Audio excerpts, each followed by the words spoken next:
ഇപ്പോൾ നമ്മോടൊപ്പം കാലാവസ്ഥാ വിദഗ്ധൻ ഡോക്ടർ പി വിജയകുമാർ ചേരുന്നുണ്ട്. നമസ്കാരം ശ്രീ ഡോക്ടർ പി വിജയകുമാർ.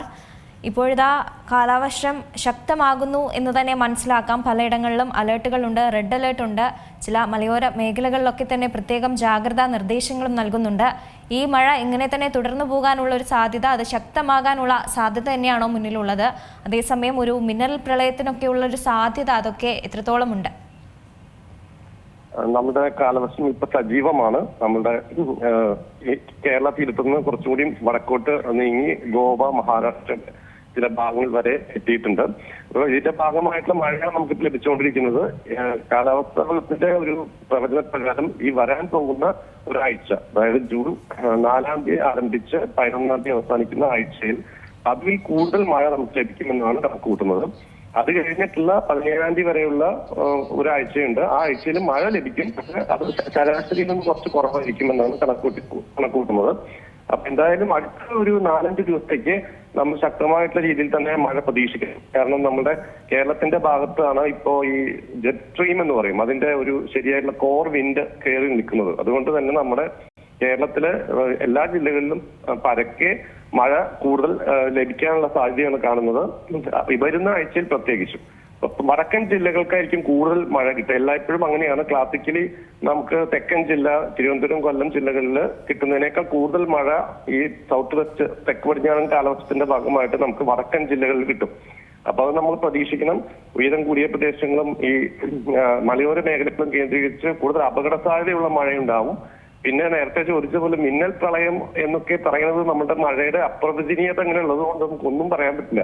മഴ പെട്ടെന്ന് ചെറിയ സമയം കൊണ്ട് വലിയ മഴയൊക്കെ പെയ്തു കഴിഞ്ഞിട്ടുണ്ടെങ്കിൽ കുറച്ച് നാള് 2-3 ദിവസം നന്നായിട്ട് മഴ പെയ്തിട്ട് എക്സസ് ആയിട്ടിരിക്കുന്ന സമയത്ത് പെട്ടെന്ന് ആ പ്രദേശത്ത് വെള്ളം പൊങ്ങാനുള്ള സാധ്യതയൊക്കെ ഉണ്ട്. അപ്പൊ അതൊക്കെ റൂൾ ഔട്ട് ചെയ്യാൻ പറ്റില്ല. അതെല്ലാം നമ്മൾ എക്സ്പെക്ട് ചെയ്യണം.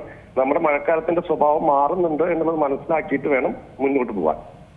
തീർച്ചയായും ഒരു കാര്യം കൂടെ ചോദിക്കുകയാണ്. ഇപ്പോൾ എന്തായാലും കാലവർഷം ശക്തമാകുന്നു, അതിനിടയ്ക്ക് സൂപ്പർ എൽനിനോ അതൊരു ആശങ്കയായി മാറുകയാണ്. എന്താന്ന് പലർക്കും കൃത്യമായി അറിയില്ലെങ്കിൽ പോലും എൽനിനോ ആശങ്കപ്പെടുത്തിയേക്കും എന്നുള്ളൊരു ചിന്തയുണ്ട് പലർക്കും. അത് ഇന്ത്യയിലെ മൺസൂൺ മഴയെ ദുർബലപ്പെടുത്താനുള്ള ഒരു സാധ്യതയുണ്ടോ? മൺസൂൺ മഴയും എൽനിനോയും തമ്മിലുള്ള ബന്ധം എന്ന് വെച്ച് കഴിഞ്ഞാൽ എൽനിനോ ശക്തമായിട്ടുള്ള സമയങ്ങളിൽ മൺസൂൺ മഴ നമുക്ക് കുറയും. പൊതുവെ ഇന്ത്യയിൽ എല്ലായിടത്തും മഴ പതിവിലും കുറവായിരിക്കും എന്നുള്ളതാണ്. ഇപ്രാവശ്യം നമ്മൾ എക്സ്പെക്ട് ചെയ്യുന്നത് ഒരു സൂപ്പർ എൽനിനോ അല്ലെങ്കിൽ 2 ഡിഗ്രി സെൽഷ്യസിനേക്കാൾ കൂടുതൽ താപനില ശാന്തസമുദ്രത്തിന്റെ മധ്യഭാഗത്ത് ഉണ്ടാവാൻ അങ്ങനെ ഡെവലപ്പ് ചെയ്ത് വരാം. അത് മിക്കവാറും അടുത്ത വർഷം പകുതിയോളം വരെ നീണ്ടു നിന്നേക്കാം. അപ്പൊ ഈ ജൂലൈ മാസത്തിലൊക്കെ എൽനിനോ രൂപപ്പെടുകയാണെങ്കിൽ അതിനങ്ങോട്ടുള്ള മഴക്കാലത്തെ അത് കൂടുതൽ പ്രതികൂലമായി ബാധിക്കും.